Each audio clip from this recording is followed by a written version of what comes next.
good team. Sometimes I think the toughest thing about this job is building a good team. It's going nice and smooth now, but it wasn't like that 6 months ago. Things then were anything but smooth. Well, at that time we were so busy at rush hours, the boys couldn't have handled the traffic if they had as many arms as an octopus.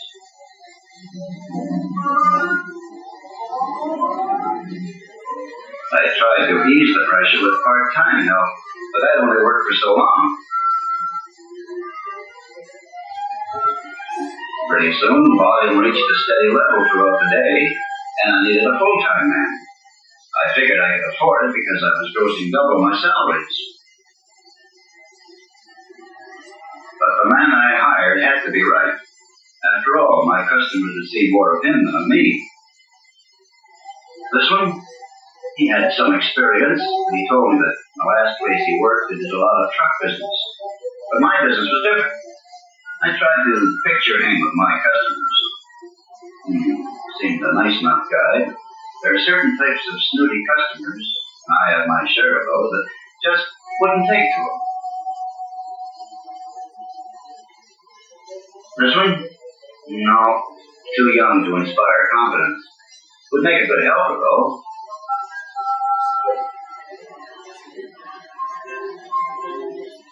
Oh, here's a real live one.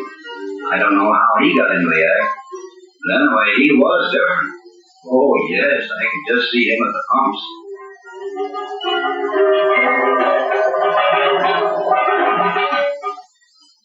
And then Jim came along.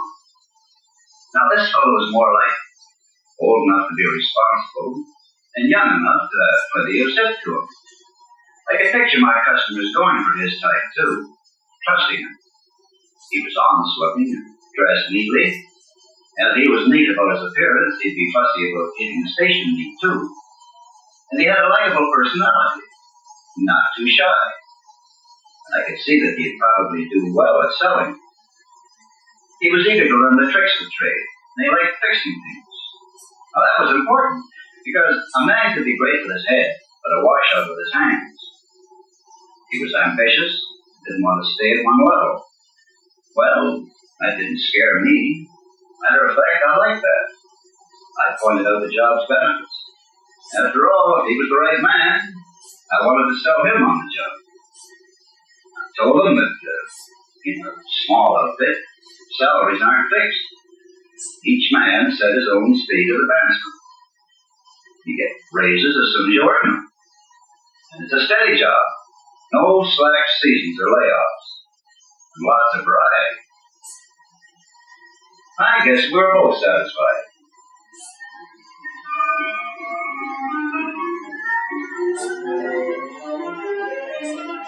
But I didn't trust first impressions.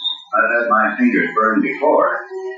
I spoke with his previous employers and checked his references.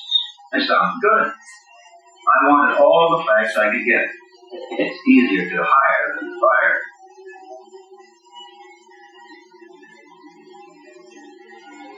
Then it was time for the final interview, to give Jim a clearer picture of his job, to tell him that it was his.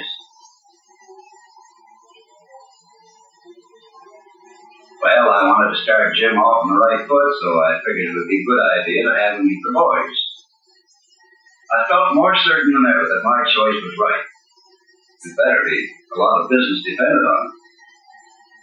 I like to think of myself as the coach of the team. And to get the best out of my players, I have to make sure they work well together. I used this chance to praise their work, showing that the new man was no threat to their jobs. Well, the first day he started work, I made him feel at home by taking the time to show him around. I showed him the stock, not in detail. I didn't want to confuse him. Just gave him a general idea. I took him around to the service area. He was all eyes and ears. And once he had the lay of the land, I started in on the most important part of my job, training. And that's where I pulled out Old Reliable, the 5-step system. First thing I did before each job was even started was to tell him why it was important. To the customer, to the car, and to him. Take a lube job, for instance. If we did it well, the customer would be happy, and that's good for business, and good for wages too. Now it was time to tell him what to do and why. That's step 2.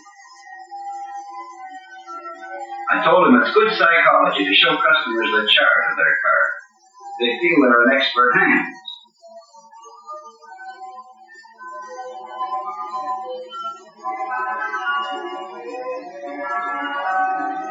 He looked the chart over and checked it with the real thing. It made a lot more sense that way. And when he had the general idea, I knew he was ready for step number 3. Show him. And since I had done this for half a lifetime, I figured Jim was a lot better off seeing me do it than any of the others. Besides, it builds his respect, knowing I'm not asking him to do anything I wouldn't do myself. And it wouldn't do him any harm to know I can spot the difference between a good job and a sloppy one. Well, by this time, he was itching to get at it himself. That was okay with me. In fact, that's step number 4. Let them do it. Well, now, let's see. There he goes. Oh, surprise. All over him. Well, it happens to the best of you. We both got a bang out of that.